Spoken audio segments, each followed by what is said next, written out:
Hello, and welcome to Around the Political World with John Rothman. I am your host, John Rothman. If you're a fan of the show, make sure to hit the follow button on the top right of Apple Podcasts, Spotify, or wherever you are listening at this very moment. When you hit follow, leave a review or share an episode with a friend. It helps other people discover the show, keeps us going. As I like to remind you each and every day, it expands our base. Donald Trump said something yesterday that, was believable. When asked about his comments to Volodymyr Zelensky, the president of Ukraine, who is visiting the White House this morning, President Trump, who once described him as a dictator, said, "I can't believe I said that." Mr. President, neither can we. And the problem is that much of what Donald Trump is saying is hard to believe. And that applies to his administration in general. There are several topics this morning that I want to hit on. One is the measles epidemic that is now breaking out not only in Texas, but around the country. You understand, and this is very important, that Robert F. Kennedy Jr. and Health and Human Services yesterday, they were asked, what is going on? And Bobby Kennedy Jr., who now serves on the cabinet of the President of the United States, played the whole thing down, as if this were normal. Well, Mr. Secretary, it isn't normal. And the point is that when you have a Secretary of Health and Human Services who is in denial about the effectiveness of vaccines, my dear friends, we have a problem. And I want to remind you that the Senate confirmed Robert Kennedy Jr., despite knowing that he is a vaccine denier and a conspiracy theory embracer. This is something that the American people will have to confront, and I don't believe that it is going to happen just in relation to measles. There will be other incidents, other situations, and we need to be aware that the cause of all of this is not Robert F. Kennedy Jr. The cause of this is Donald Trump. And speaking of Donald Trump, we should know that there are massive layoffs taking place across this country. By the way, including people who voted for Donald Trump. But it's cutting off one's nose to spite one's face. Let me give you the best example I can. Hundreds of people involved in NOAA and in weather reporting are being laid off by the government. Now, we know, at least I think we understand, that climate change is taking place, that the weather and the impact of the weather across the United States and indeed across the world is growing with each passing day.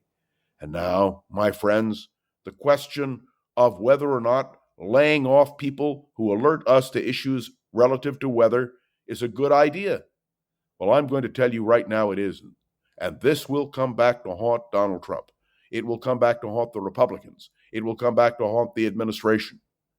Now is the time to step up our interest in weather, to understand changing climate and what its impact may be. And if you lay off people from NOAA, you lay off people who report to us on the weather, I think a big mistake is being made. And this is something that we need to understand clearly. Now, I want to say a word, if I may, about Ukraine, because a meeting is going to take place in the White House in a few moments. And the president of the Ukraine is coming to Donald Trump. Now, what we have done is to say to the president of the Ukraine, surrender your rights to the minerals that make your country so wealthy. That's what we're saying. And may I say, it is blackmail of the nth degree. You know what I mean, don't you? You want our aid, you want our support, you've got to give us money. I understand what a protection racket is. And what Donald Trump is offering the Ukrainians is a protection racket. Although there will be no formal protection, just an implicit understanding. At least that's what we're told. Now, when this agreement, and I use the term with full sarcasm, when this agreement is revealed today, we will have a chance to review it. But it does not seem to me that this will be to the advantage of Ukraine, even if it were to be to the advantage of the United States. And then Donald Trump said something that he said in his first term. Remember when he held that press conference and he was asked whether he trusted Vladimir Putin, and he said yes, that he trusted Vladimir Putin more than he trusted American intelligence agencies. Do you remember that? Boy, oh boy, that should have been replayed and replayed during the late presidential campaign. Well, now Donald Trump is affirming that he trusts Vladimir Putin. That's right. The President of the United States believes that if an agreement is signed, it will stick. Do you remember I talked to you about the Munich Agreement of 1938? Do you remember Neville Chamberlain, who flew to Germany and met with Hitler and came back convinced that it meant peace in our time? Remember, Hitler signed a document saying that he had no territorial ambitions and there was going to be peace. Do you remember that? Let me tell you something. I believe that this is abject imposition of a position, and if you trust Vladimir Putin, I am going to tell you I have a bridge to sell you made out of gold. Do you understand how ludicrous this is? And I'm going to make another statement, one that I know will offend some of you. Every day, Donald Trump proves that he is unfit to be president of the United States. And yet, he is the president.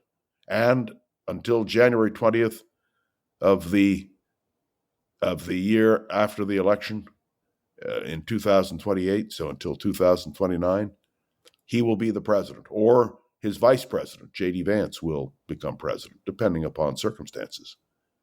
Doesn't this concern us? And where are the Republicans? I know I keep coming back to the Republicans. My friends, this is a different Republican Party. This is not the Republican Party of Dwight Eisenhower or Richard Nixon or Gerald Ford or Ronald Reagan or George Bush. It is not the Republican Party we have known traditionally. And that concerns me. And it should concern you. We talked for a moment about the measles outbreak. I think we will have an outbreak of disaster in this country if Donald Trump continues to take us down the current path. Now, some of you will say, how do you know that? Well, just based on my experience, just my years in working in government and commentating on all of the issues which we confront. This is not a normal time, and this is not a normal president. And I say this with absolute sincerity, and I hope with respect for those of you who are listening to my words, even as we speak.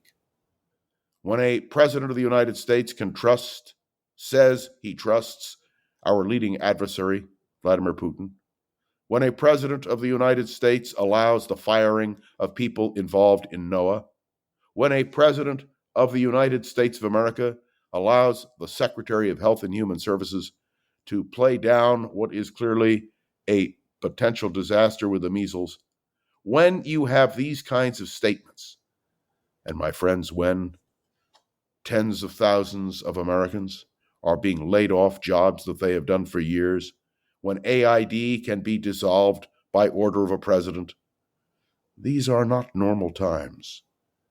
And this disturbs me, and it should disturb you.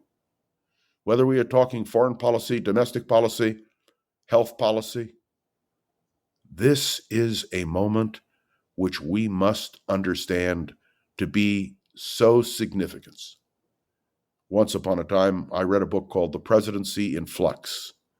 Well, we're certainly in flux. And the question is, which way are we going? My prognosis, based on my experience, is that we are in deep trouble. And we will continue to be in deep trouble because of the policies of the Trump administration, the lack of backbone by the Republican Party, and frankly, the unwillingness to be critical by many in the media who are afraid of incurring the wrath of Donald Trump.